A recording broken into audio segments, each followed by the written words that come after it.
Thursday, the 17th of June, was the most recent trigger of Trump's ongoing Neptune through the 8th house transit squaring his natal sun and moon. Now, I will admit that on that day we didn't see this. However, here's how I interpret the impact of that trigger. Neptune in his natal chart is a third house planet, therefore it is involved in media messaging, which happens to be Trump's more or less constant game plan. In other words, persistence in getting my message out there any way I can. All of it is made up bleep, but hey, my followers believe it, so it works. At the same time, the mainstream media, the branch he hates because it tends to report the actual news, the stuff that actually happens, will put out messages in accordance with the news of the day. And you'll recall that while the exact moon hit was on the 17th, the day before, the 16th, was the Biden-Putin meeting, which unfortunately for the ex-president and former Putin bootlicker, led to messaging the next day,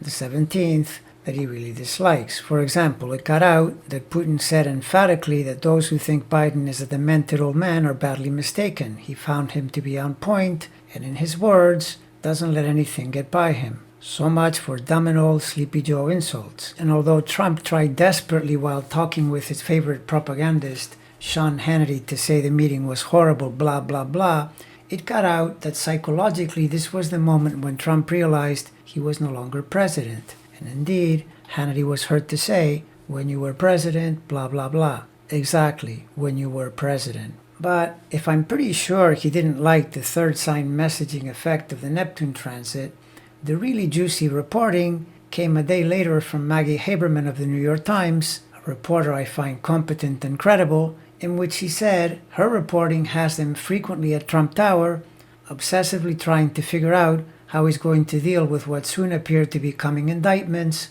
related to tax, insurance, and bank fraud. And Haberman said the realization that he's no longer president and cannot use the shield of the presidency to protect himself really had to hurt, because if he is indicted, other than crying witch hunt like he always does, he's got nowhere to go. I continue to believe the 8th house connection to insurance, taxes, and banking is the key to this transit and the most likely way this menace of a man is going to go down. Now, the next trigger is coming this Wednesday, June 23rd, when the moon goes through the 20 to 25 degree swath of Sagittarius. But once it enters that sign, which it will tomorrow, the trigger is already in play, and notice that Mars is transiting from 5 to 10 degrees Leo this week, making semi-square and sesqui-square aspects to his sun and moon. This is an irritating transit, and aside from inclining him to go into one of his frequent and legendary rages,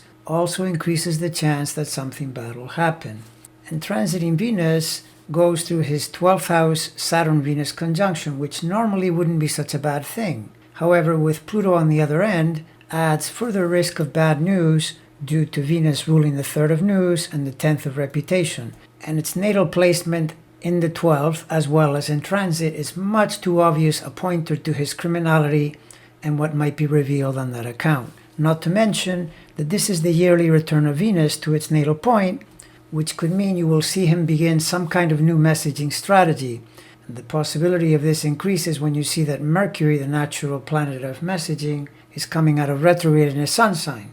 But I honestly don't think it will help, and I also think the Venus return is a tainted planetary return when you consider that Venus is the ruler of Neptune, and what transiting Neptune is doing in the 8th house month after month after month. The key subject continues to be the walls closing into his organization on account of his criminality and 8th house related matters, taxes, insurance, and banking.